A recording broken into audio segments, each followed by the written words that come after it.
Welcome once again to the Cow Report, and I'm your host, Chuck Lee, and usual with me is my rusty, trusty sidekick, Fred, the true stabber. Glad to see you with us tonight, Fred. Yes. How you been doing? Good. How about yourself? All right. Well, you know, we, boy, oh boy, do we have a lot to talk about, Fred. If it ain't one thing, it's another out there. We got Iraq, we're about ready to go to war, and then all of a sudden things change. But tonight we've got a special guest with us all the way from Pittsburgh, and he's been investigating several different tragedies that have happened out in Washington over the years, and one of those was the Vince Foster death, the highest-ranking, or one of the highest-ranking administration officials to die under mysterious terms in office since the John F. Kennedy assassination back in 1963. And so we're going to deal with that tonight, and our special guest is Christopher Ruddy. And Christopher is an investigative reporter. And you wrote a book? And with the Pittsburgh Tribune Review. He's reported on scandals surrounding the death of former Deputy White House Counsel Vince Foster and Commerce Secretary Ron Brown.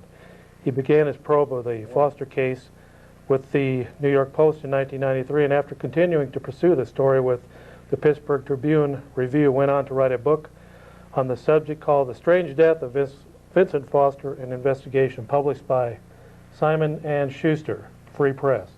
His book received the endorsement of former FBI Director William Sessions, who said Mr. Ruddy's reporting argued a persuasive case that the American public has not been told the complete facts of the Foster death.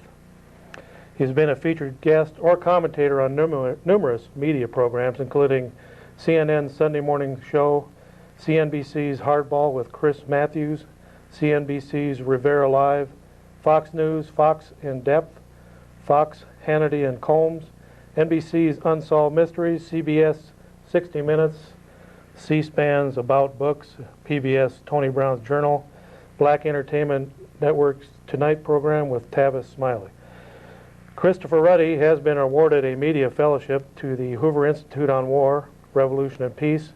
He received the Western Journalism Center's Courage in Journalism Award. His reports were the basis of a feature on CBS TV's 60 Minutes.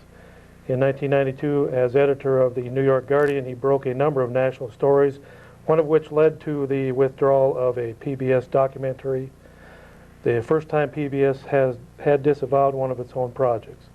At the New York Post, Ruddy broke several stories that received national attention about the abuses of Social Security programs.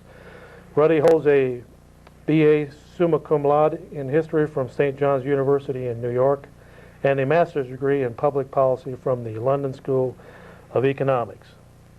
And according to William Sessions, Chris Ruddy is tenacious, his reporting is serious and compelling. So without further ado, we bring you Christopher Ruddy, all the way from Pittsburgh. Hello, Chris, are you there? Hi, Chuck. Hi, Fred. Thank you for having me on. I am here. Well, good. Glad you can make it there. We came right down to the wire, but you were right there when it counted. And, you know, that seems to be the story of your life here. You seem to be bringing up issues and digging into areas where people don't want you to, and you're right on track, and you're taking a little bit of heat over it. Not only a little bit of heat, but I think the White House has labeled you as their #1 enemy right now. Is that true? Well, certainly Mike McCurry told the Washington Post called me the new media enemy #1 of the White House, and he named me in a CNN newscast as the #1 reporter that they didn't like. And I think it's pretty clear why. I've written a book that is getting sort of well received out there in the heartland, called The Strange Death of Vincent Foster. That book seems to be keeping the Foster case alive. And Vince Foster is the glue between, I would argue, many of these scandals. Even the current Lewinsky scandal, Linda Tripp, first becomes a player, a prominent figure. The secretary becomes a player because of the Vince Foster case. Was one of Foster's secretaries. And interestingly enough, and I've gotten a number of calls this week from major magazines about Tripp, because I was the only reporter that did any work on her, investigation-wise, and she went from being a lowly secretary, $40,000 or so, to being a high-ranking public affairs person making $90,000 a year at the Pentagon. This is someone we were told is an enemy of the White House. Well, she wasn't an enemy that they weren't taking care of her, and they had no reason to do this. And there's very good suggestions. She did it. She got taken care of, Linda Tripp, because she had knowledge about the Vince Foster case. And we've seen this administration is very concerned about the public knowing about Foster. And I might add that today there's some interesting news out.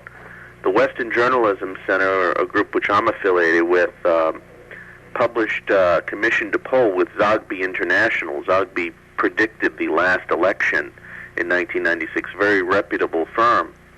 And it finds that most Americans, nearly 70% of Americans, have not accepted the suicide verdict in Vince Foster's death.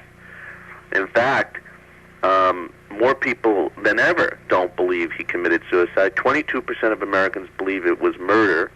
46% are not sure. And the rest, 32%, say it's suicide. And those numbers have been falling. 2 years ago, it was 35% in the Times CNN poll. So what we're seeing here is that the American people are listening to the evidence, and when they hear things about Foster being found with a gun he did not own, that it was in his hand despite the explosion, no blood was visible on it, even though they said he fired it in his mouth, no one heard the shot. When they read my book and they find out that the paramedics, 2 of them officially thought that he was murdered when they got to the scene, and reported as such, and others had reservations, and Webster Hubbell on the night of the death indicated to friends that he thought it was murder. It raises significant doubts in people's minds. Well, does there seem to be a mop-up crew that kind of comes around? It's kind of, I wouldn't say they're men in black, but does there seem to be a group of government officials or people kind of in the shadows that kind of mop up after the after some of these dubious deaths, and it just seems like this just doesn't ring true here. I mean, you look at pictures of, or what purports to be the way Foster was laid out. It looks like he's laid out in a coffin, except he's laying on leaves instead of in a velvet-lined coffin. And there was fibers of carpet all over his suit, and the way the gun was positioned. And I've seen photographs and videotapes of people that shoot themselves in the head, and I mean, blood gushes out. And yet there was very little blood, if any, or just a little bit that was found underneath of his body. Is there some people kind of like a special group out there that, from what you've seen investigating the Ron Brown death under suspicious circumstances and Vince Foster death, does there appear to be a group that kind of cleans up after these messes are made? Well, I don't know. There may be. For example, in the Foster case, one of the prosecutors, Rodriguez, who was trying to get to the bottom of it, and my book details the story of this courageous prosecutor named Miguel Rodriguez, that essentially he learned that there was a Secret Service officer up at Fort Marcy Park where Foster was found that has never been explained or understood what he was doing up there, never in any of the official records. There is something bizarre about the Foster case because, as I detail in my book, The Strange Death of Vince Foster, here you have a situation where on the night of the death, troopers Roger Perry and Larry Patterson in Arkansas learned of Foster's death via a phone call from the White House from a young woman named Helen Dickey, who was Bill Clinton's or Chelsea Clinton's nanny, a young lady in her 20s. She called up the governor's mansion in Arkansas crying and wailing about Foster having gone out to the parking lot and shot himself. Now that's interesting at first blush because Foster's found dead in the back of a public park, not in the parking lot. But what's very intriguing, more unusual, is that according to Trooper Patterson, he gets the call at exactly no later than 6 p.m. Washington time. Well, Foster's body wasn't found in Fort Marcy Park for a full 15 minutes later until 6:15 by the park police. And the White House claimed they weren't notified about the death until 8:30, 9 o'clock that night. So how did they know out in Arkansas that Vince Foster was dead hours before the White House claimed they knew? Maybe something did happen. I don't know, but what I do know, and I can tell you, and anyone that's read the book, is that the investigators never did a proper investigation of Vince Foster's death. Here you have a high official, the deputy White House counsel, the personal attorney of the Clintons, involved in some of the most sensitive matters of our government. He's found dead with a gunshot in the wound in the head, and the park police arrive at the park, and they've admitted this under oath, that they determined it was a suicide before anyone looked at the body. And how did they know it was a suicide before anyone looked at the body? You've got to go and you've got to look at the body. I mean, we watch one episode of Columbo. We know you need to look at the body. That's basic. It's not even basic police procedure. It's common sense. And here they seem to know that it was a suicide, and that snap judgment became the writ of all the other inquiries led by independent counsel Starr and Robert Fisk. And they never really examined the police investigation to see if there was a cover-up, who was involved, was the body moved. One of the most, and I think the Zogby poll also found two other things. One is, Chuck, that an overwhelming number of Americans, by a rate of 2-to-1, believe that there was a cover-up of Foster's death. This includes Democrats. It's not just right-wingers. It's everyone believes this. Mm-hmm. Cut across all demographic groups. 2-to-1 Americans believe cover-up of Foster's death. Asked if they trust Starr's investigation, more Americans, only 30%, said they trusted Starr's investigation of Foster's death. Some 70% of Americans were not accepting it. And that's very interesting. And I think one of the reasons is when they hear that Starr, who closed the case of suicide last fall, that he needed the help of O.J. Simpson's defense expert, the chief expert for O.J. Simpson, Dr. Henry Lee. I think they realized that people will realize that there's something really fishy here.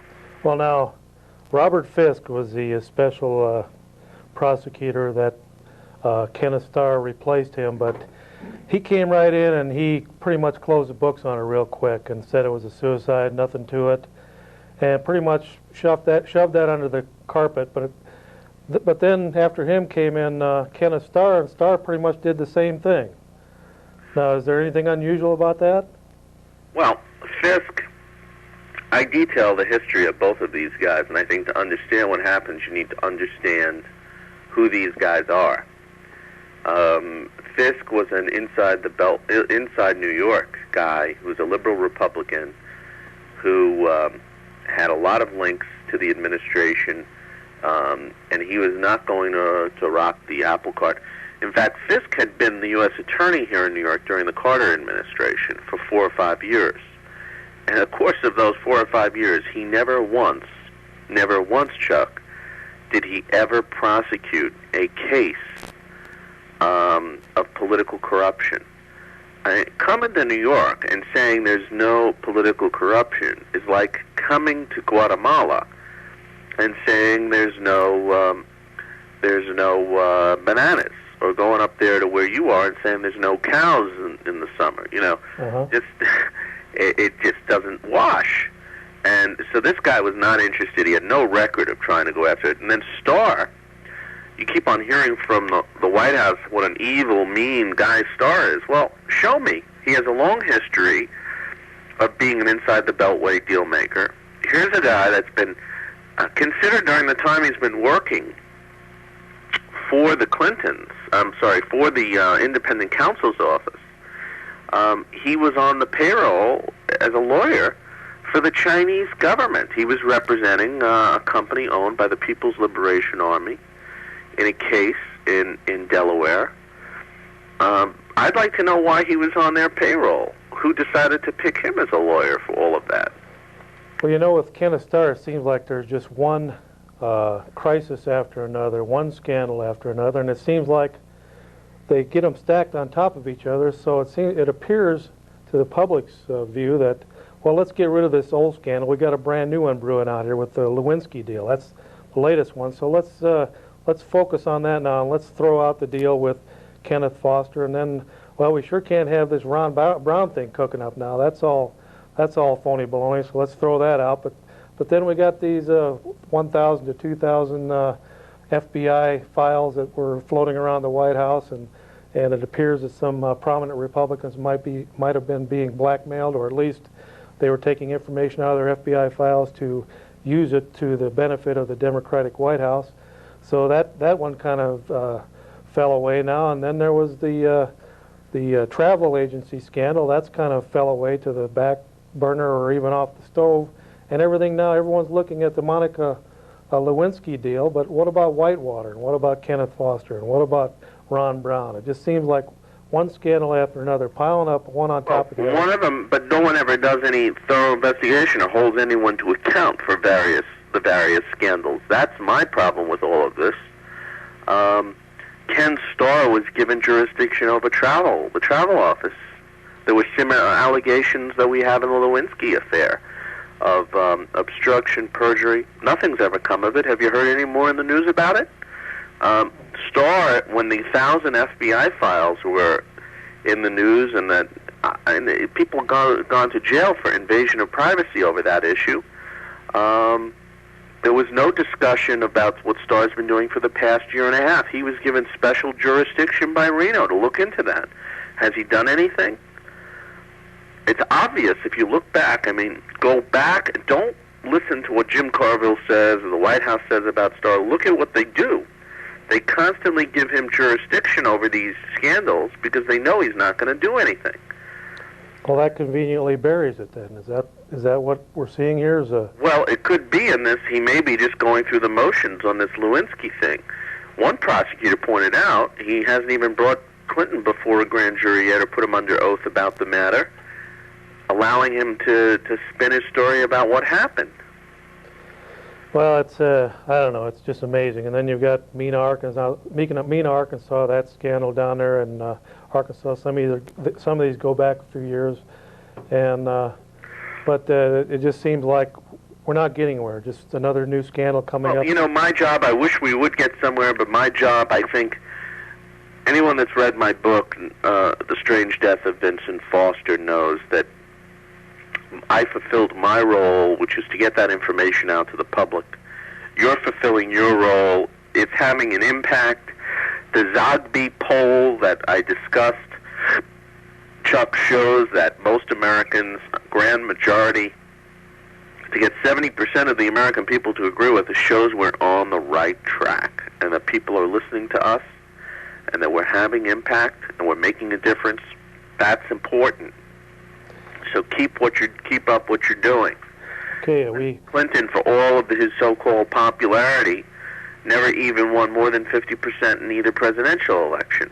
He's a minority president. He has been a minority president. And if this was a Republican, they would constantly mention that he never had a mandate from the public. He never had a majority mandate from the public to carry out his policies.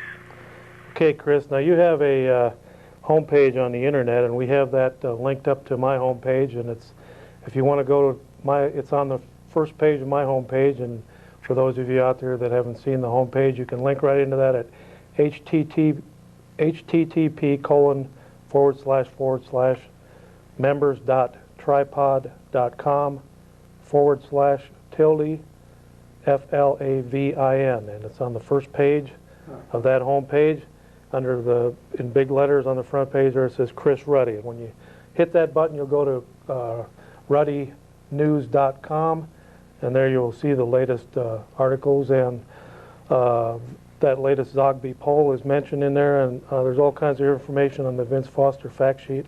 And also you'll find a 1-800 number there for anyone that would like to contact the people that are handling the book, Vincent Foster, The Ruddy Investigation. That's 1-800-711-0720.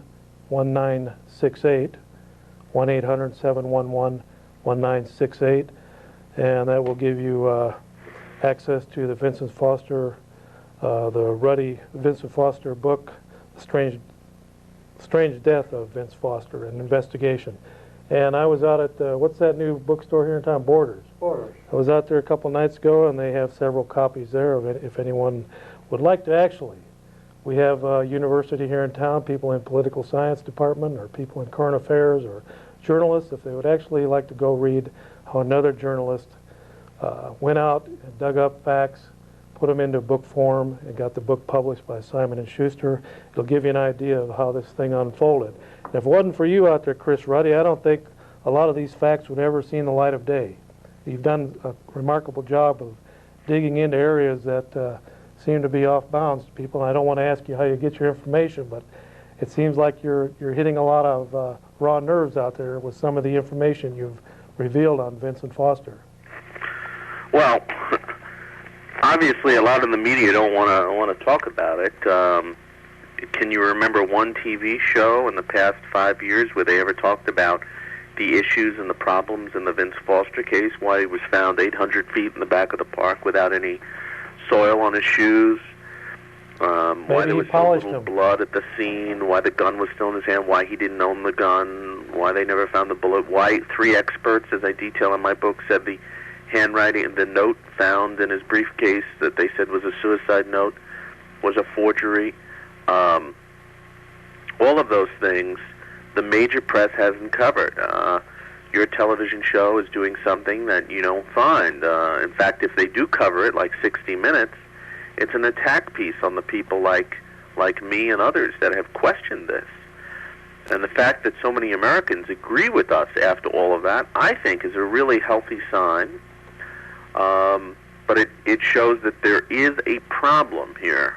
There is a disconnect between the major media in this country and the American people, and I think there's a danger for all our civil liberties if the major press refuses to do its job, which is to hold public officials accountable. And I think it's outrageous they go after the messengers time and again. Here you have in the Lewinsky matter, the administration saying through Stephanopoulos and others that they're going to take everyone down with them if anyone pushes this scandal. Well, imagine if Nixon had said that in the middle of Watergate. There would have been calls for immediate impeachment. Immediate. Does that mean that they have the goods on some prominent Republicans? Oh, of course it shows that they have the goods and they're willing to use it. And maybe there was a reason for getting these FBI files. That's what I've There's also allegations now. You saw it on Meet the Press yesterday. They're hiring private investigators to dig up dirt on people, even people that go on television shows to criticize the White House. Not even public officials. They are doing everything in their power to stop this from going forward. They're dangerous people. Have you noticed any of your mail being opened, or any mysterious sounds on your phone, or people following you, or just black helicopters whenever I'm in Iowa?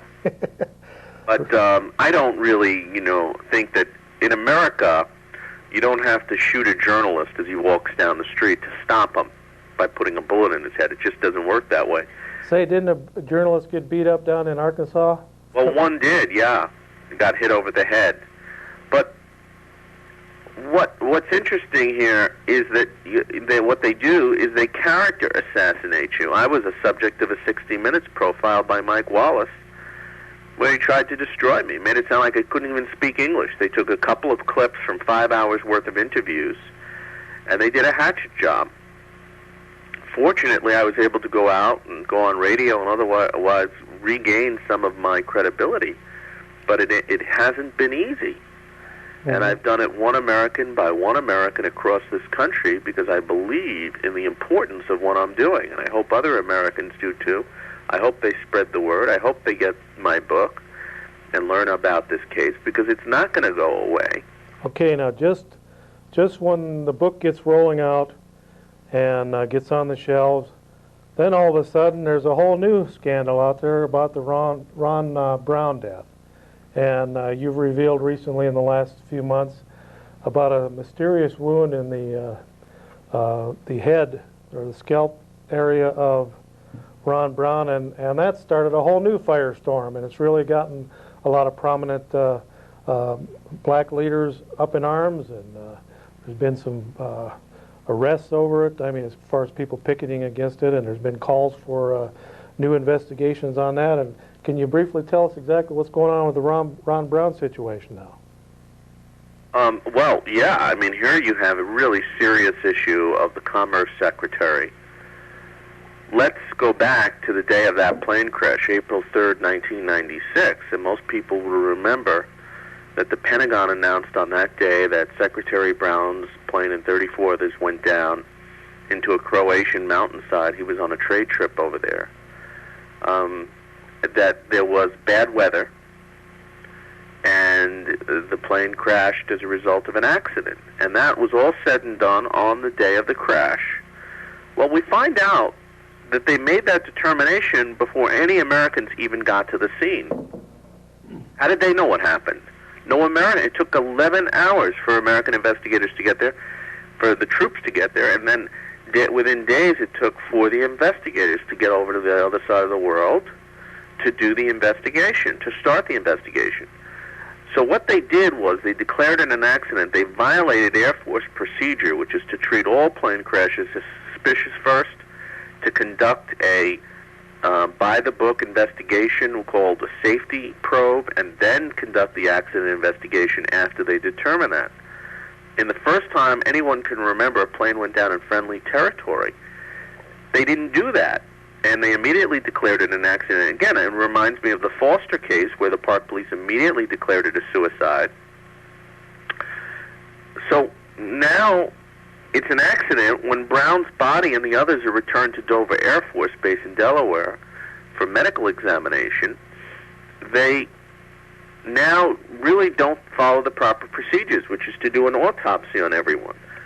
And this became really questionable that they didn't do it, because when they were examining Brown's body on the table, the doctors noticed a hole, a perfectly circular hole at the very top of his head that looked like a gunshot wound. People in the room thought it looked like a gunshot wound, and all the medical pathologists agreed that it looked like a gunshot wound. Perfectly circular, it had all the unique characteristics of a bullet. The first head x-rays showed little fragments of metal in the head consistent with a disintegrating bullet. Well, what did they do? They destroyed the head x-rays, according to people there, and they did not do an autopsy. They didn't notify the family. They didn't notify the FBI. Now, we don't know what happened. We don't know if Brown was murdered. We don't know if it was a gunshot, but you do the darn autopsy.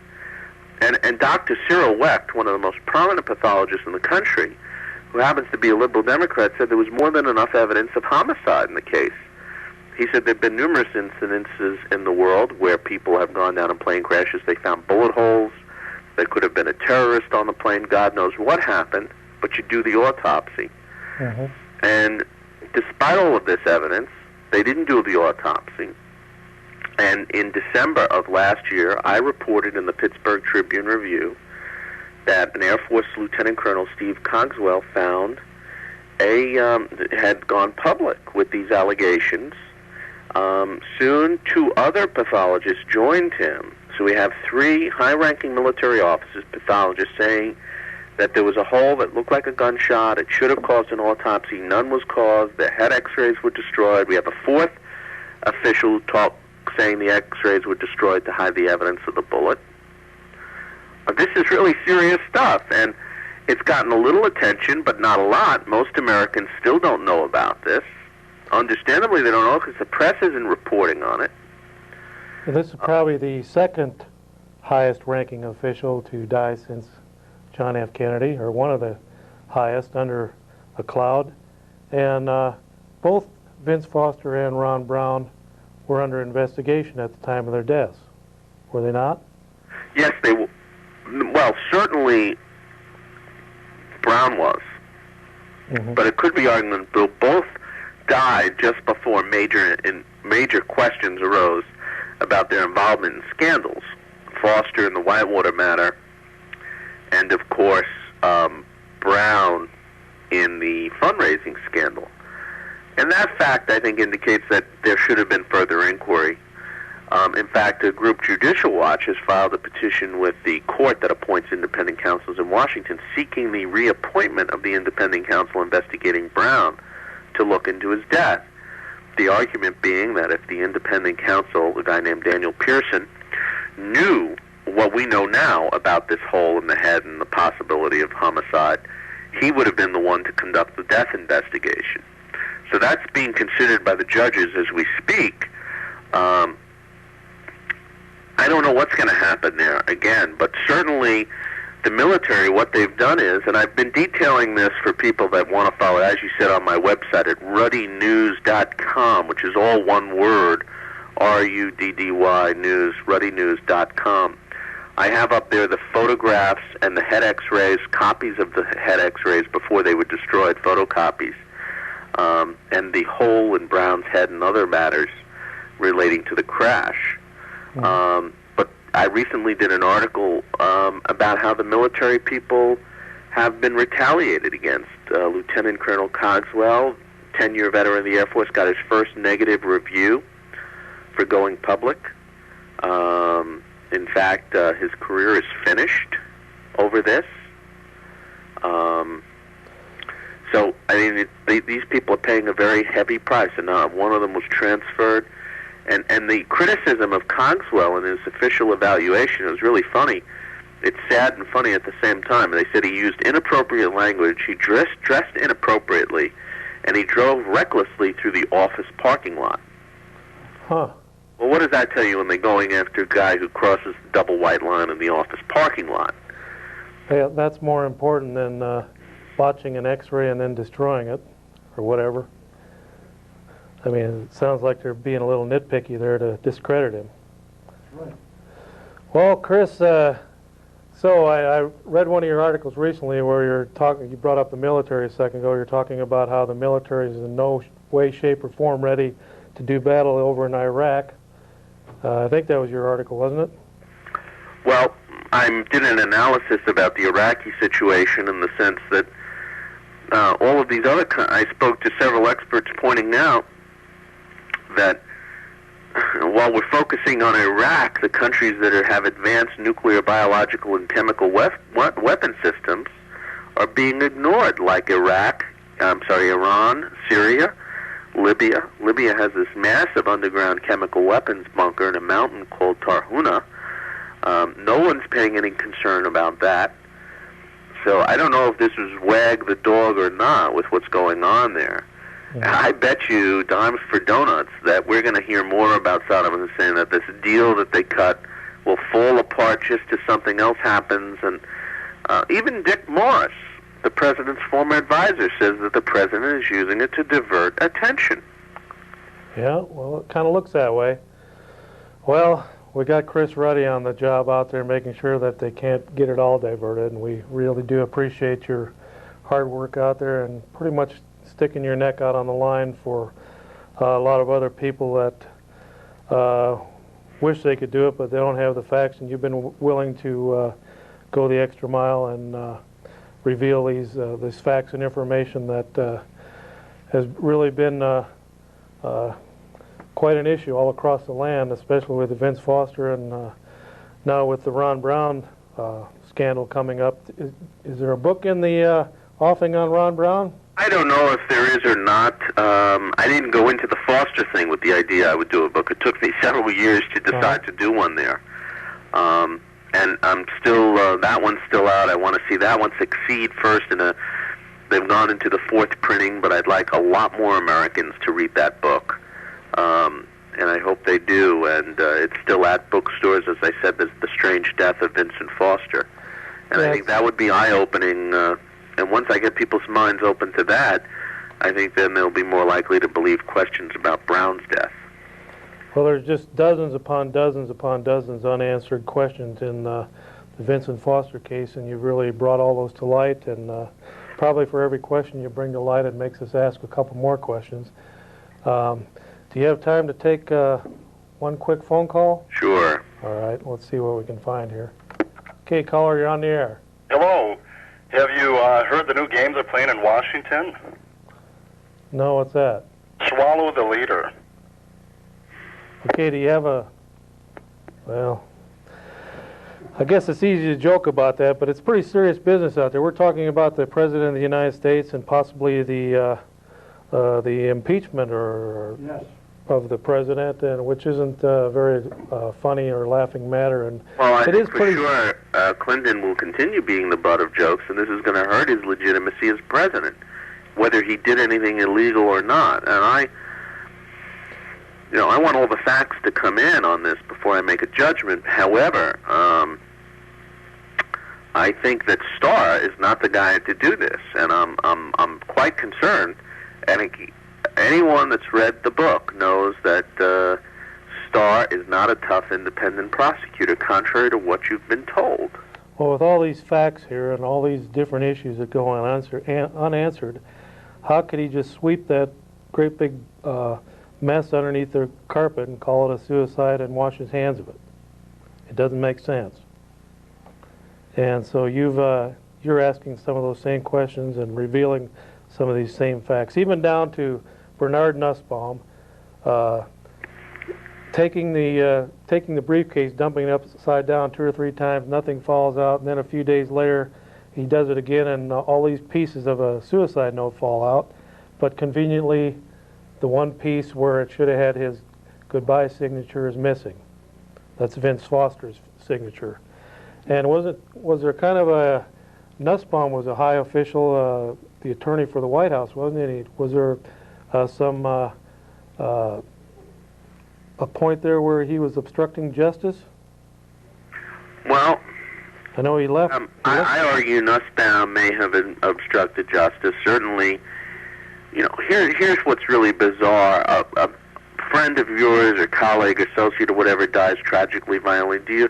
What's your reaction? Do you run to the side of his family, or do you go into his office and start removing documents and stopping the police from getting into the office?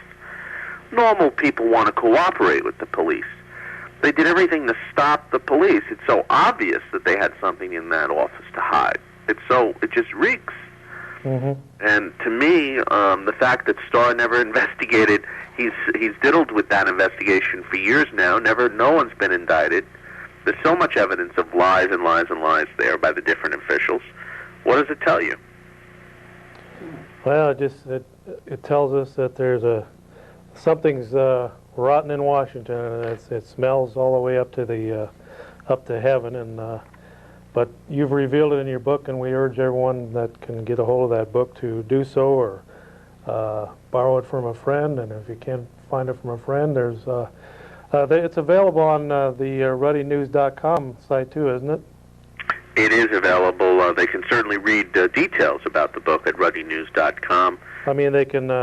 There's a place on there where they can order too, isn't there? Well, no, we haven't sold it by internet because it is at bookstores across the country, and if your local bookstore doesn't have it, they certainly can go in there and order it, and it should only take a little while to get to them. Well, I read some of the reviews, and you got some pretty good reviews on it. They're rather lengthy, but New York Times... Well, they were all written by my mother, so that's... Oh. Well, you've had them from the New York Times Book Review, the New York Post, the London Times, the Progressive Review. Just one good review after another, and they're saying that you're quite an investigative reporter and that you've really done your homework, and you've with every question you've solved, you've brought up a couple more that need to be solved, and it's just it's amazing here, just fact after fact after fact, page after page in the book there of questions, and where you've dug in and went the extra mile and asked these hard questions. And talk about this Rodriguez guy. You said he was a hero there, and whatever happened to him? He finally kind of left his position, or was he forced out, or? Well, Rodriguez basically was forced out of his position. He was the prosecutor that wanted to get to the bottom of this, Chuck, and happens to be a liberal, by the way, but he saw that there was a cover-up, that there was possibly murder, and he went back being an assistant U.S. attorney in Sacramento because they wouldn't let him do his job. Hmm. And I think this is just so blatant what they did, and what's ironic is that the guy Starr put in charge of this investigation, a gentleman named Mark Toohey, eventually leaves Starr's office too. And Toohey would never let Rodriguez do his job. Toohey goes and joins the law firm that represents the Rose law firm before Starr's own office. Talk about too close for comfort. A conflict of interest, ethical concerns here. Well, Chris, I guess it's about that time to let you go, but quickly I'm going to read a couple more book reviews here. In the Wall Street Journal, they say you're relentless. Investors Business Daily says sharp, quick, and in command of the facts. Former mayor of New York City, Edward Koch, says a serious reporter who has raised important questions. And the New York Post, Ruddy trod where others fear to tread. So they've got it right. It's a very exciting and interesting book, and I'm sure that anyone reads it will come away with many questions. And we appreciate all the hard work Uh, you're doing out there, and keep it up, and we'll be watching. Pat Buchanan recommended that you read it too. Yep, Pat Buchanan says he liked your book too. Oh, he did? He was on the air? That's what Fred said. Where did you hear him say that, I Fred? got a letter from him. Oh, great. So Pat likes your book too. So we really do appreciate your hard work, and I know it's been a long day for you. It's about 10:45 out there and out east, so we better let you go. Okay, well, thank you, Chuck, and thank you, Fred, and Godspeed, and say hello to everyone out there for me. All right. Thank you. Well, thanks Bye-bye. a lot. You take care. Okay, Freddie. Well, that was Christopher Ruddy, reporter for the Pittsburgh Tribune Review, an investigative reporter. And he's done some hard work on that issue in that area. All right, well, so that lets us know that there's several scandals out there, Fred, that at least Chris Ruddy's still on the job investigating, even though Kenneth Starr has so many irons in the fire that he can't investigate them all properly. Chris Ruddy's out there still digging them up. And this Vince Foster thing is, not Vince Foster, but this Ron Brown thing's a whole new can of worms that's getting opened up. All right, well, getting down to local news, we better take a call here first. Go ahead, caller, you're on the air. Yeah, Chuck, I was just wondering what your opinion is about the Iraq thing. Well, I, from reading about our defensive posture and the amount of equipment that we still have in this, that our military now has been downsized about 35%. 40%. Some people say as much as 40%, and we don't have anywhere near the equipment we had back in 1991. We don't have the personnel. We would have to do a massive call-up of the reserves and get them into place. And then we're going up against somebody that is willing, able, and will use chemical and biological weapons, not only against his neighbors, not his own people. He's used weapons against biological, and he's poisoned his own people. He's gassed people in Iran. They lobbed poisonous gas and biological warfare during the Iraq-Iran war. He killed his own people called the Kurds. He's been a brutal dictator, and I can see that guy actually literally starting World War III, and we better watch what we're doing over there. And not only that, Fred, at the outbreak of the war back in '90, back in Desert Storm, he shipped a bunch of his biological weapons to Libya. And Libya's got them neatly stored for him, and he shipped some of his advanced airplanes to his former enemy, Iran. And so he kind of farmed out some of his biological and chemical weapons to his neighbors, probably paying them a handsome amount to keep those. But he can get those when he needs them, have them flown back into his country, or possibly he could, from another base outside of Iraq, use those weapons against other third parties in the form of terrorism.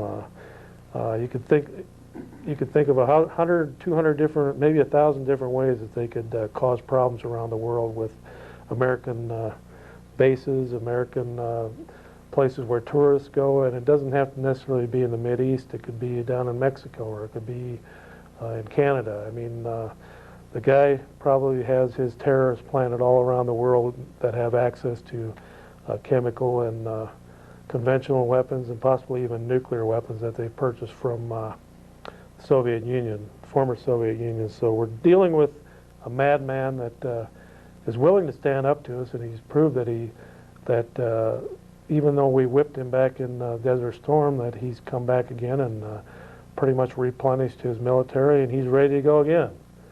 And so I don't think this crisis is over yet, and I think Clinton better watch what he's doing. That hayseed from Arkansas down there, running things in Washington, and possibly wagging the dog and trying to get us off of all his troubles in Washington and onto something over in the Middle East. He might just do something stupid that would cost the lives of thousands, if not hundreds of thousands or tens of thousands of men and women in uniform, and possibly innocent civilians, American tourists or whatever around the world. He could unleash a whole new round of terrorism all around the world. So Clinton better think twice about what he's doing and quit rattling his saber until he's get that military built back up to where it was under George Bush. But he isn't going to build it up. No, he's not. He's going to continue to cut. And that B-2 bomber, the one that's supposed to be Right, a stealth it's bomber, not over there. it's in mothballs. We paid billions of dollars for each one of them. They're not even thinking about using them. Well, those B-2 bombers could go in there and level out big sections of Iraq, and wouldn't even, by the time they knew what happened, it would be all over. The bombs would already be dropped, and they'd be already halfway back to their bases. But Clinton is not even using those, and that tells us a few things. It could be that they have cannibalized those to the point where they don't have enough of them that they can get into service quickly for a war, or they're not as good as they claim to be, or Clinton is not serious about whipping Hussein's butt over there. All right, Freddie boy, what do you got there? Oh, I got something here from Republicans for Life report, and it's all about the Republican National Committee meeting in Palm Springs on January 15th, 17th, and a resolution was offered that would have stopped the current practice of giving RNC contributors money to Republican candidates who have so little regard for human life they do not support banning partial birth abortions. So what does that mean in everyday terms? Well, they deserted their the pro-lifers. Huh. I don't think all Republicans deserted pro-life. I think your majority of your Republicans are still pro-life. Yeah, but you see, they also tell about who voted for and against there. There's 41 who voted against it. Huh. Okay, those are national committeemen, but those come from all spectrums of the political spectrum there, Fred, from the conservatives to the liberals, and that belong to the. Yes. And when you become a majority party, you have liberals, moderates, and conservatives. That's what happened to the Democratic Party, Fred. They pushed out all the moderates and conservatives and just went to the liberal wing, and that's why they're losing their majority status. Now, the Republican Party still has people of differing opinions that are still willing to stay in the Republican Party. And Well, I know I'm not going to vote for some of the candidates who refuse to support the pro-life issue. all right. Okay, well, as we speak over at the City Hall over there, there's a little meeting going on about this storm deal over there, stormwater utility fee, an open-ended tax that could cripple economic development in the Chippewa Valley for years to come. And so that was tonight. The first letter that came from Rob Krybeck, Chuck Schaefer, and David Zine had the wrong date, or the date was changed. It was originally for tomorrow night, so I'm sure thousands of these letters went out, but actually the hearings are being held tonight. And what I've been saying all along is the legislature down there, Rob Krybeck in the Assembly, and Schaefer in the Assembly, and Tom Sikora in the Assembly from this area, and Zine and Moen and whoever else wants to join them, as long as we get a majority, they need to get the DNR under control. Right. It's a rogue agency that's out there with armed cops and pretty much passing legislation on their own without going through the legislature and having it signed into law by the governor. They're taking these rules and regulations, forcing it upon the citizens of Wisconsin, and we're losing our rights in this whole deal because it's not working its way through the legislature in the proper channels. Right. We have an agency that is passing laws, forcing people to quit doing this and that in the area of fishing, and now they're getting into stormwater. Well, you know, I was thinking about this stormwater utility fee. You know, now they're starting with the municipal areas, the cities. But what's going to happen when they start going out and bugging these farmers that have 1,000 acres or 500 acres or 200 acres and say, okay, a storm is coming, you're going to be responsible for every drop of stormwater that drains off your field and leaves your boundaries and goes into some other area like a stream. We're going to start taxing you by the acre for the amount of rain that hits your land and then flows off of your land into a stream or into somebody else's field. It could get to be very serious, and so it's up to the state legislature to get the DNR back under control, get them back out there watching people that are checking out people that are hunting out of season and fishing out of season and checking hunting and fishing licenses, and get them back into doing those things, Fred, and get them off the back of businessmen and get them and quit being stupid about this. It rains. That's why we have storms, and when storms come, we have rain and snow, and that when it gets on the ground, it melts and it goes down the sewers, and then it goes down to the sewer department down there, and it's treated, and then it goes back into the rivers. Yes. And so I don't see where the big problem is, other than we have a bunch of environmental extremists that are starting with the cities, but you watch, it's going to get real serious to where they're going to force everybody that owns land to get under this utility fee deal. And it's going to get way out of hand, and it already is. It's going to cost several businesses a lot of money, Fred. And when it starts costing businesses a lot of money, they have to start cutting elsewhere. That means cutting jobs or cutting maybe their advertising that they have to do, and which then would cost like a Leader Telegram or Channel 13 won't get as much advertising because the guy has to say, well, I'm going to have to spend $5,000 or $10,000 on this stupid stormwater utility fee. So that means I'm not going to be able to buy that much advertising from Channel 13 or 18 or from the Leader Telegram. So this thing ripples through the economy, and it costs a lot of people more than just the person where that raindrop falls on your roof and then you have to pay some utility fee. It's going to cost churches, it's going to cost grocery stores, bowling alleys, some of these big factories like Hutchinson Technology. They put in these, and some of these people put in these retaining ponds and stuff, like the mall and like out there at the car dealerships out there off of 93 and Hutchinson Technology. I think they've got a holding pond up there, and these people spend hundreds of thousands of dollars to do that. But that's not good enough for this DNR because they're a rogue agency, totally out of control with reality. Go ahead, caller, you're on the air. Chuck, I got two questions for you. Yeah. Why don't you, Hello? Okay, Freddie boy, there's another fine example of somebody that probably went through the Eau Claire educational system and they can't put more than 4 words together in one sentence. All right, Freddie boy, what do you got there next? And quit trying to sell. What are you selling there? Not just not settlement, legislative endorsement. And this is put out by CREA, Senior Citizens League. There are 3 or 4 organizations that did put it out. Hey, Roy, can you get any close-ups in there or what?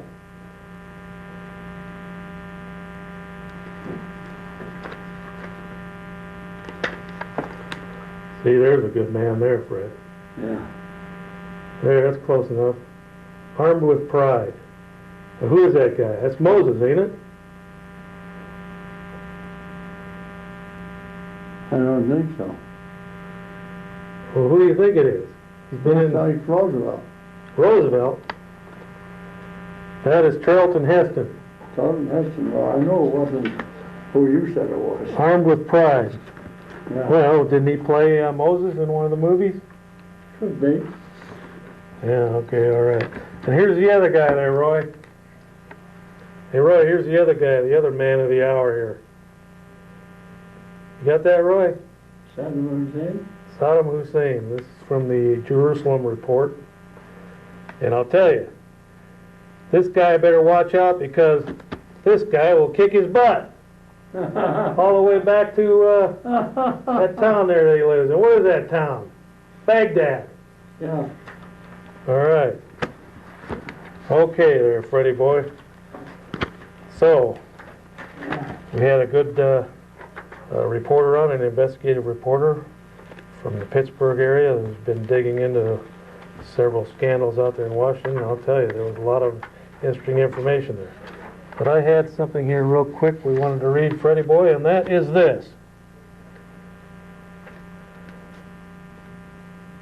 Okay, here's one. Here's a story here, Fred. Someone broke into Mary Taylor's home in Fort Worth, Texas, took a bath and left. Police said nothing was taken except 2 wine coolers and a roll of toilet paper. Isn't that amazing? Yes. And let's see, here's one.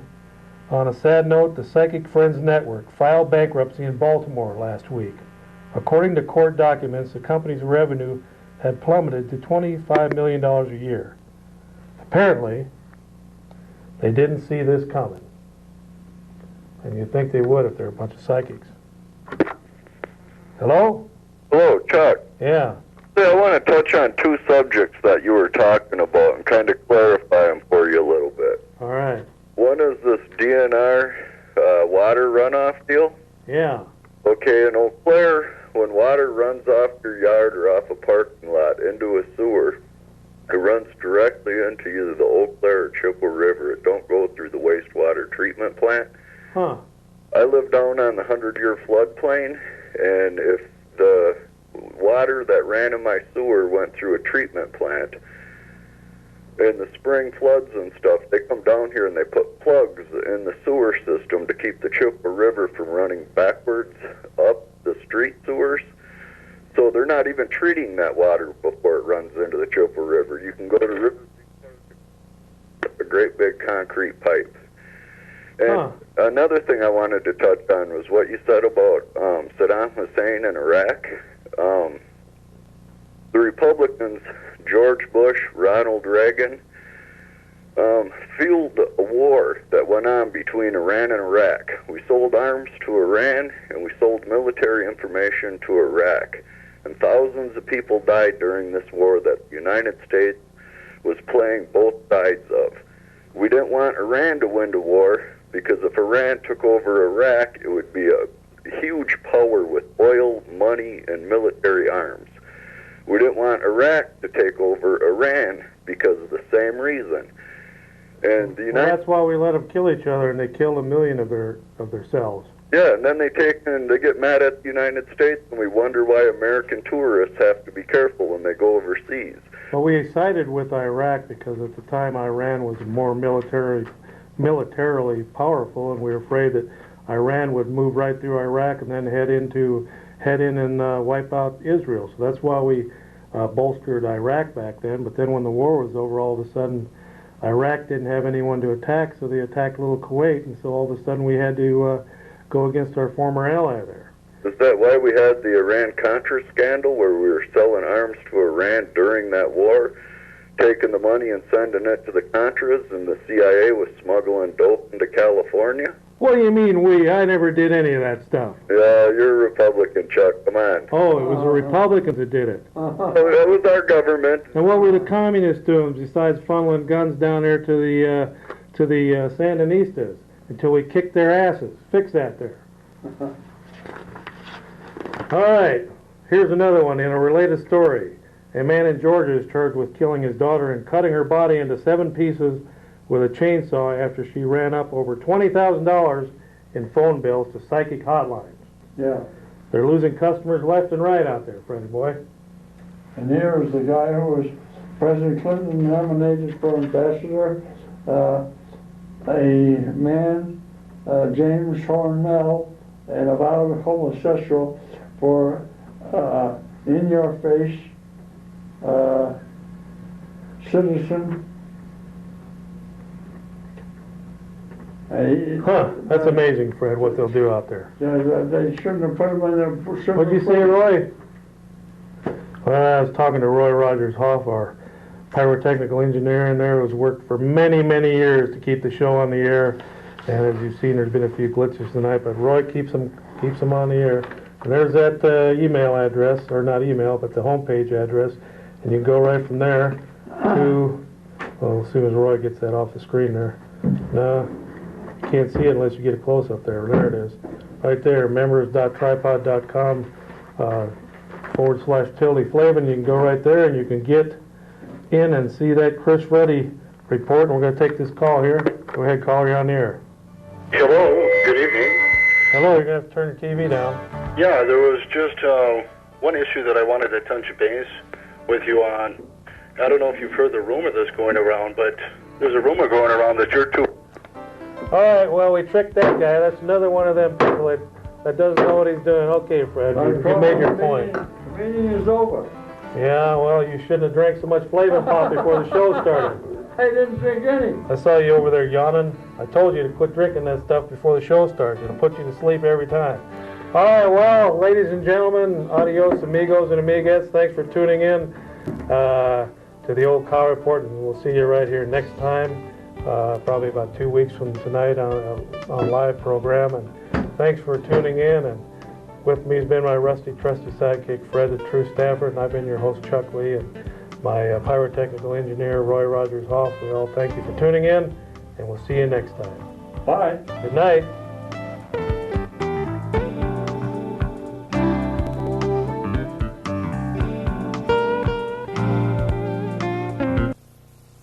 Cow Report.